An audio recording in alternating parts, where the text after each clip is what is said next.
Halo Sobat Mohriza Channel, apa kabar? Apakah sehat-sehat saja? Semoga dalam keadaan sehat walafiat. Pada topik kali ini saya ingin membahas tentang 6 hal yang perlu diketahui tentang makam Nabi Muhammad SAW. Makam Nabi Muhammad SAW adalah salah satu tempat yang paling ingin dikunjungi oleh umat Islam di seluruh dunia. Sebagai tempat yang memiliki arti penting bagi umat Islam, orang-orang dari seluruh dunia datang untuk menyampaikan salam mereka kepada Nabi dan meyakini beliau mendengarkan dan membalas salam mereka dari kuburnya. Makam Nabi Muhammad SAW berada di dalam Masjid Nabawi di Madinah, Arab Saudi. Dahulu, makam Rasulullah SAW adalah kamar beliau dan istrinya, Aisyah. Sebelum diperluas, makam Nabi SAW dulu dinamakan Maskura. Setelah Masjid Nabawi diperluas, makam Rasulullah masuk di dalam bagian bangunan masjid dengan kubah berwarna hijau. Di samping makam Rasulullah SAW terdapat makam dua sahabatnya, yakni Abu Bakar dan Umar bin Khattab. Inilah 6 hal yang perlu diketahui tentang makam Nabi Muhammad SAW.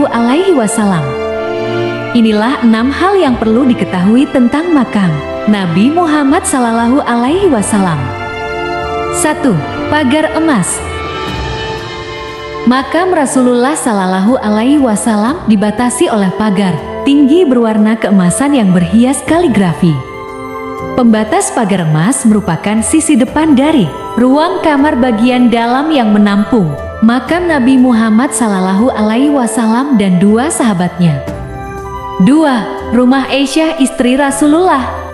Nabi Muhammad SAW dimakamkan di rumah Aisyah, tempat dia tinggal saat wafat. Aisyah tinggal di rumah kecil dan sederhana di samping masjid. Rumah Aisyah dan Hafsah terletak di dalam kamar suci tersebut dan berdekatan satu sama lain. Mereka biasa berbicara satu sama lain dari rumah mereka sendiri. 3. Lubang di pembatas emas. Terdapat lubang untuk mengintip ke dalam kamar suci tersebut, namun makam Nabi Muhammad SAW tidak terlihat. Lubang terbesar ada di sebelah kiri yang lurus, menghadap makam Nabi Muhammad SAW. Lubang tengah menghadap makam Abu Bakar, dan lubang kanan menghadap makam Umar. 4. Tembok yang mengelilingi makam Nabi Muhammad SAW. Dinding ruangan terbuat dari batu hitam dan atapnya memiliki kubah hitam kecil yang disebut Kubat Nur.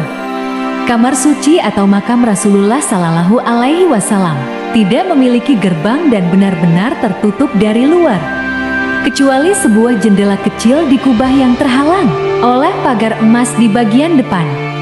Tembok tersebut dibangun oleh Umar bin Abdul Aziz pada 91 Hijriah sehingga tidak ada seorang pun yang boleh masuk ke dalam kamar suci itu. 5. Dindingnya tembok bangunan. Makam Rasulullah SAW kini diberi tembok pembatas, tak ada pintu atau jendela. Sultan Nuruddin Zengi membangun tembok tebal dari timah cair di sekitar kuburan Nabi Muhammad SAW. Tembok dibangun setelah ada insiden upaya orang Nasrani yang hendak menggali makam Rasulullah pada 1164 Masehi atau 554 Hijriyah. Namun, upaya pencurian dan penggalian makam Nabi Muhammad SAW tercatat sudah beberapa kali terjadi di masa lalu. 6. Rasulullah dimakamkan persis di tempat beliau wafat. Makam Nabi Muhammad SAW digali di bawah tempat tidur di mana dia wafat. Terdapat perdebatan antar sahabat saat hendak memilih lokasi untuk memakamkan Rasulullah SAW. Sebagian sahabat menyarankan agar menempatkannya di mimbar tempat beliau berkhutbah atau di mihrab tempat beliau menjadi imam sholat. Beberapa dari mereka mengatakan untuk menempatkannya di Baqi, makam tertua di Madinah dan tempat di mana keluarga serta sahabat Rasulullah dimakamkan. Akan tetapi, Abu Bakar datang dan menengahi perdebatan tersebut. Dia berkata bahwa dia mendengar Nabi Shallallahu Alaihi Wasallam bersabda bahwa seorang nabi tidak pernah dikuburkan di tempat lain selain tempat di mana dia meninggal. Itulah 6 hal yang perlu diketahui tentang makam Nabi Muhammad Shallallahu Alaihi Wasallam. Jangan lupa subscribe, yang subscribe akan diberikan rezeki oleh Allah Subhanahu wa Ta'ala.